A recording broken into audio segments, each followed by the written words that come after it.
நான் ஒன்று சொல்கிறேன், நல்லா இருந்தால் எடுத்துக்கோங்க, தப்பாக இருந்தால் ஸ்கிப் பண்ணிடுங்க. இப்போ இந்த அரசு பணி தேர்வுக்கெலாம் வந்து பிளேஸ்மெண்ட் ஒதுக்குறாங்கள்ல, பிசிக்கு இவ்வளவு, பிசிஎம்க்கு இவ்வளவு, எம்பிசி எவ்வளவுன்னு சொல்லி ஒதுக்குறாங்கள்ல, அதுக்கு பதிலாக ஏஜ் கேட்டகரியாக வந்து ஒதுக்குனாங்கன்னா ரொம்ப நல்லா இருக்குங்க.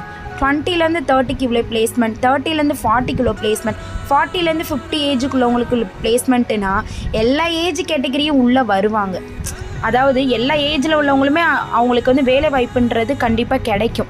இப்போ வந்து மொத்தமாக உள்ள தூக்கி போட்டதுனால அந்த கல்யாணம் ஆனவங்கள்லாம் வந்து குடும்பத்தை பார்ப்பாங்களா இல்லை அரசு பணிக்கு படிப்பாங்களா? ரொம்ப கஷ்டமாக இருக்குங்க. அதாவது நான் அந்த பிள்ளைகளை ஒன்று படித்து முடித்தவங்கள வந்து நான் வந்து தப்பாக சொல்லலை. அவங்க ஃப்ரெஷ் மைண்டாக இருப்பாங்க. அது மட்டும் இல்லாமல் அவங்க வந்து சிங்கிளாகவும் இருப்பாங்க. ஸோ படித்து ஈஸியாக வாங்கிடுவாங்க. ஆனால் அந்த ஃபேமிலி உமன்ஸு, ஃபேமிலி மென்லாம் வந்து குடும்பத்தையும் பார்த்துட்டு படிக்கிறங்கிறது ரொம்ப கஷ்டமாக இருக்குங்க.